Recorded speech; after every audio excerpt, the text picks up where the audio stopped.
Alright guys, the potatoes are boiled and cooked already, and now I'm getting ready to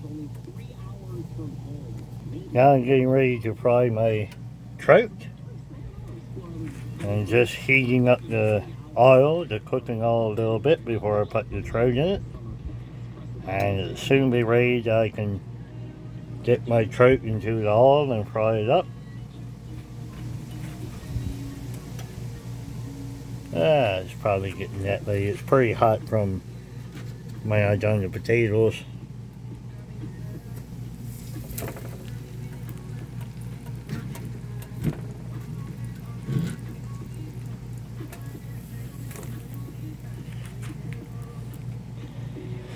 Okay, so there we are.